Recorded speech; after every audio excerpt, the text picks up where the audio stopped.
पार्श्वनाथ भगवान की जय, बोली महावीर भगवान की जय। न कर पाप दुनिया में इंसान बनकर, न कर पाप दुनिया में इंसान बनकर, दिखा दे जमाने को भगवान बनकर।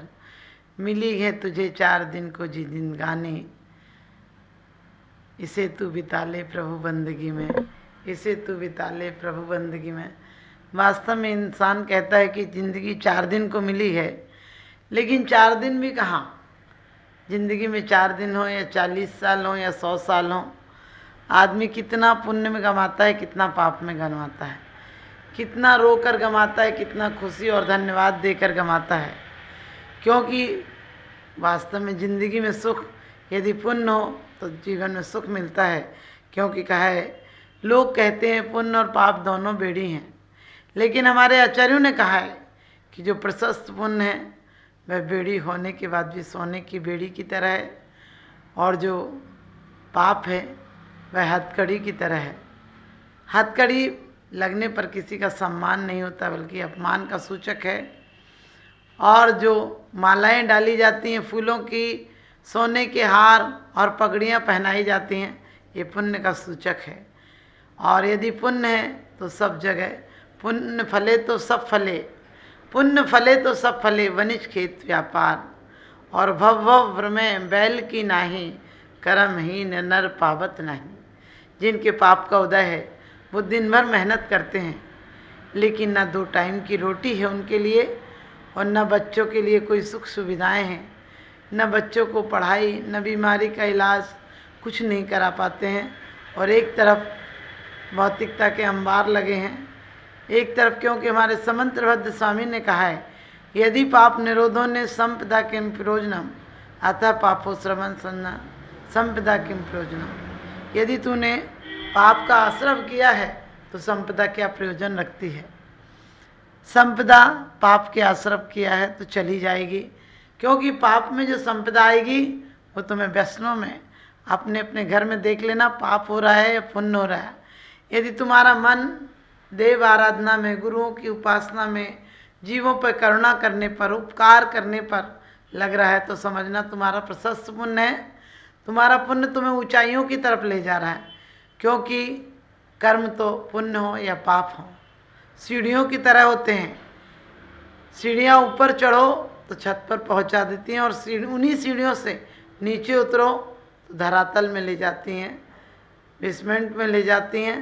तो इसी प्रकार से हमारी क्रियाएं वही होंगी, लेकिन हमारी यदि क्रियाएं पुण्य रूप होंगी, हमारी क्रियाएं दया, प्रेम, करुणा से ओतप्रोत होंगी, तो वही क्रियाएं हमें ऊपर ले जाएंगी, और वही पाप से अभिभूत होंगी तो हमें नीचे ले जाएंगे।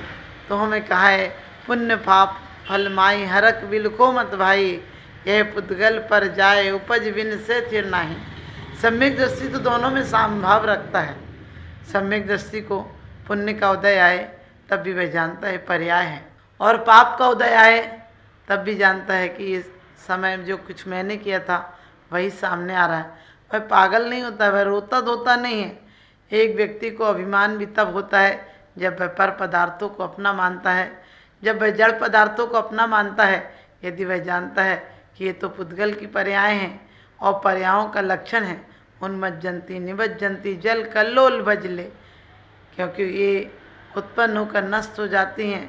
देखने में इंद्रधनुष की तरह है कि देखने में तो बहुत सुंदर लगती हैं, लेकिन पकड़ने जाओ तो पकड़ने में नहीं आती हैं। इसी प्रकार से हमारे आचार्यों ने कहा, जब तक तुम्हें संयम की प्राप्ति ना हो जाए, जब तक तुम्हारा 5वां गुण स्थान से ऊपर ना चढ़ जाओ, तब तक पुरुषार्थ पूर्वक पाप को छोड़ना। पाप को छोड़ना पड़ता है, लेकिन पुण्य को छोड़ना नहीं पड़ता है। पुण्य के उदय में इतना भान हो जाता है कि ये भी पर्याय है, ये भी पुद्गल जनित है, ये भी पर पदार्थ हैं, और अपने आप छूट जाते हैं। तो हमें कोशिश करनी है कि हम धर्माचरण, देव सद्गुरु की आराधना, 8 गुणों का पालन करें। सम्यक दर्शन के 8 गुणों को हम अपने जीवन का अंग बनाएं, और अंग बनाने के साथ ही अपने जीवन में कोई ऐसी क्रियाएं नहीं हो हमारे द्वारा जो मन से, वचन से, काय से किसी का घात हो। लोग कई बार बचने के लिए कहते हैं कि किसी का इलाज मत कराओ, यदि अजैन का इलाज करा दोगे तो वो पाप में लग जाएगा, लेकिन मैं कहती हूँ कि कोई ज़रूरी नहीं पाप में लग जाएगा। यदि ऐसा हमारे तीर्थंकर और मुनिराज जानते तो महावीर भगवान का उत्थान नहीं हो पाता, क्योंकि सिंह की पर्याय में दो मुनिराजों ने एक हिंसक प्राणी को भी उपदेश दिया और उसके माध्यम से उपदेश को ग्रहण करके वो महावीर बन गए। एक नहीं, बैल को नमोकार मंत्र सुनाया, बैल को संबोधन दिया और संबोधन मिलने के कारण बैल भी देव हो गया। बकरे को मरते टाइम संबोधन दिया और वह देव हो गया। नाग नागिनी को जब पुण्य का उदय हो तो गुरुओं का सानिध्य मिल जाता है, और कहा है कि पुण्य और पाप, पुण्य इस बात का ध्यान रखना, यदि आपको जो कुछ भी मिला है वो पुण्य से मिला है, क्योंकि पाप से कुछ नहीं मिलता है। और एक बार एक ईरान का व्यक्ति भारत आया, होटल में ठहरा, उसने देखा कि यहाँ तो टोंटियाँ बड़ा पानी देती हैं। उसने टोंटी निकाल ली बाथरूम की और अपने पास रख ली। नौकर आया, उसने कहा तुमने यहाँ पानी क्यों बह रहा है, यहाँ तो टोंटी लगा कर देते हैं, हम तो चेक करके देते हैं, तुमने ज़रूर टोंटी निकाली होगी। वो व्यक्ति बोला नहीं नहीं, हमने नहीं निकाली। उसने कहा तुम्हारे अलावा किसी ने नहीं निकाली, तुम सच बता दो वरना हम कंप्लेन कर देंगे।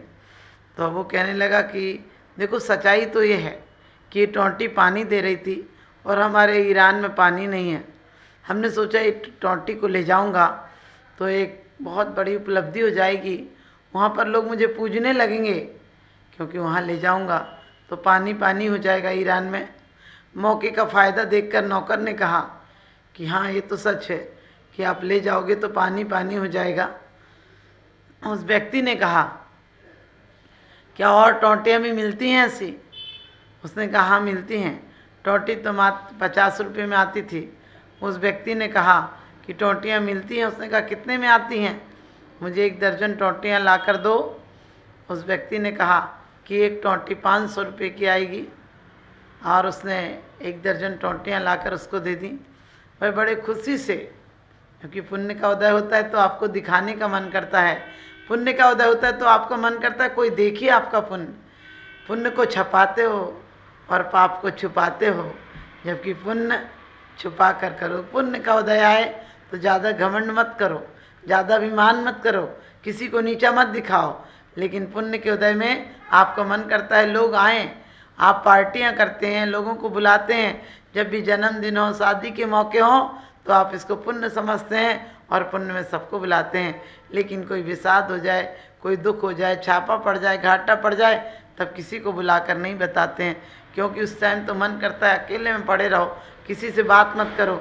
जब प्रेम होता है तो आप एक दूसरे से मिलते हैं, और जब क्रोध होता है तो कहते हैं बोलना छोड़ दो। इसी प्रकार से उस व्यक्ति ने भी सोचा कि मैं जल्दी जल्दी जाऊं ईरान और पानी पानी कर दूं, और वह रवाना हुआ, स्टेशन पर पहुंचा। उसे प्यास लगी, उसने सूटकेस से एक टोंटी निकाली और पानी पीना चाहा। पानी के लिए टोंटी चालू की, चालू तो थी टोंटी लेकिन पानी नहीं आया। दूसरी टोंटी ऐसे कर करके उसने पूरी 12 की 12 टोंटियाँ निकाली, लेकिन पानी नहीं आया। उसे बड़ा गुस्सा आया। उसने कहा भारत के लोग होते ही बेईमान हैं, और वह तो गालियाँ देने लगा। आपने देखा जब आप क्रोध में होते हैं तो अकेले भी गालियाँ दे लेते हैं, वह भी गालियाँ देने लगा। कहने लगा भारत के लोग बेईमान रहते हैं, इसीलिए इनकी कोई चीज़ कोई खरीदता ही नहीं। एक भारतीय बगल में बैठा था, कहने लगा क्यों गाली दे रहा है?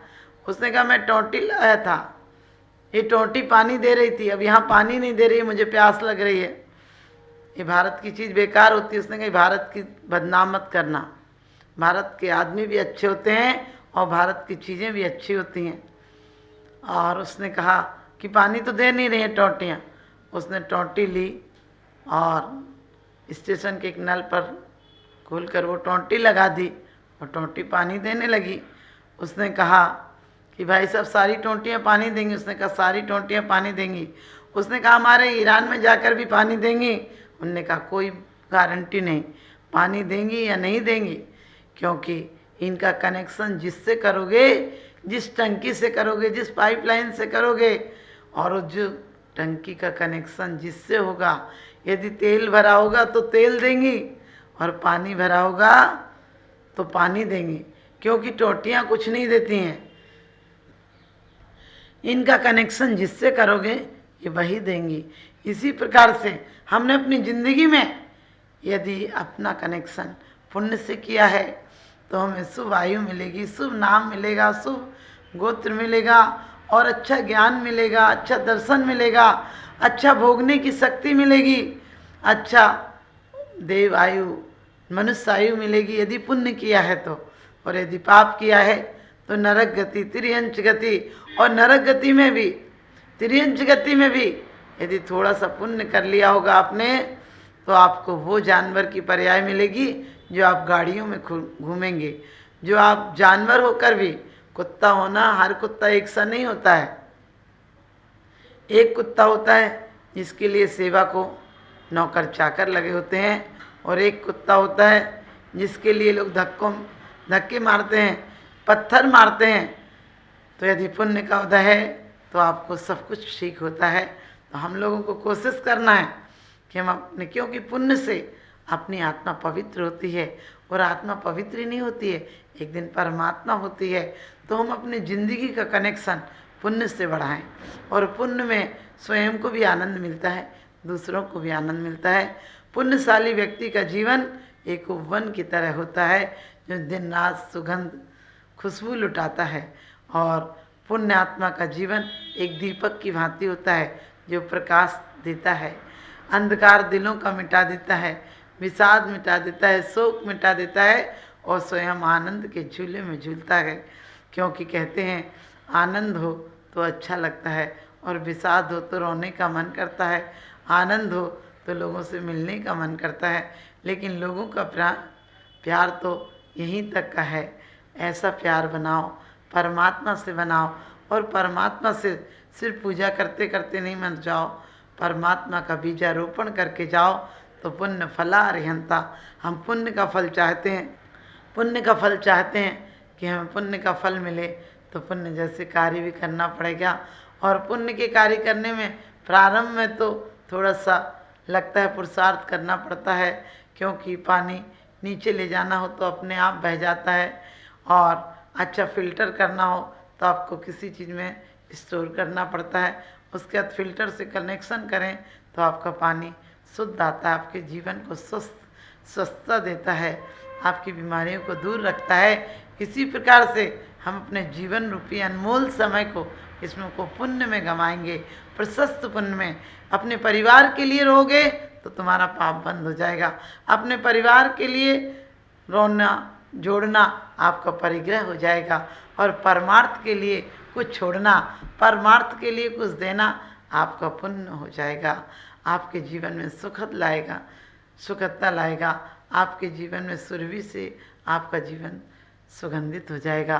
तो आप अपने जीवन को पाप में नहीं बिताएं, न कर पाप। जिंदगी में कभी पाप नहीं करना है, पुण्य को करना है। क्योंकि यदि आज तक पुण्य का फल देखना है तो राजा महाराजा और मिनिस्टरों का देखो, और पाप का फल देखना है तो किसी अपराधी को देखो, सूली पर टंगते हुए व्यक्ति को देखो, अस्पताल में बिलखते हुए व्यक्ति को देखो, भीख मांगते हुए व्यक्तियों को देखो, जिनके घर में पेट भर रोटी नहीं है।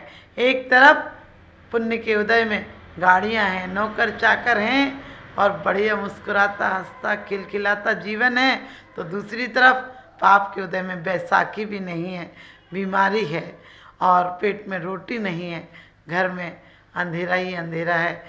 जिंदगी में हे प्रभु, गरीबों से बना के अपराध तेरा है, जो इनके सारे जीवन में अंधेरा ही अंधेरा है, अंधेरा ही अंधेरा है। तो अपने जीवन को पुण्य के प्रकाश से भरें। अपने जीवन को, जैसा कि 85 काय में आचार्य श्री ने कहा है कि अपने जीवन को प्रशस्त पुण्य से भरो। प्रशस्त पुण्य में तुम्हारा जीवन एक दिन पावन बन जाएगा। और प्रशस्त पुण्य महान पुरुषों की आराधना, उपासना, सत्कर्तव्यों से मिलता है। और पुण्य दिखाने के लिए नहीं, पुण्य को ऐसा करो कि पुण्य एक दिन तुम्हारी आत्मा का भान करा दे। जीवन में उसने बड़ी बात कर ली, जिसने स्वयं से मुलाकात कर ली। और जीवन में ऐसे रहो, क्योंकि कहते हैं दुनिया में रहता हूँ तलबदार नहीं हूँ, दुनिया में रहता हूँ तलबदार नहीं हूँ, और बाज़ार से गुजरा हूँ खरीदार नहीं हूँ, बाज़ार से गुजरा हूँ खरीदार नहीं हूँ। तो आप दुनिया में रहें, लेकिन दुनिया आपके अंदर ना हो। कमल पानी में रहे तो कोई खतरा नहीं है, लेकिन जितना भाग कमल का डूब जाता है, उतना पानी में डूब जाए जो भाग, वो भाग सड़ जाता है, गल जाता है। नाव पानी में रहे कोई खतरे की बात नहीं, तिरती है और तिरा देती है, लेकिन नाव में पानी आ जाए तो डूब जाती है और डुबा देती है। तो हम अपने जीवन को पुण्य रूपी नाव में बैठाएंगे। इन्हीं शुभ भावनाओं के साथ आप सब पुण्य करें, आपके जीवन में अमृत कलश बने आपका जीवन विषाद का डबरा ना बने, विषाद की नाली ना बने। इन्हीं शुभ भावनाओं से इस पुण्य की सीढ़ी पर चढ़कर आप एक दिन परमात्मा पद की यात्रा को पूर्ण करें। इन्हीं शुभ भावनाओं के साथ बोलिए आदिनाथ भगवान की जय।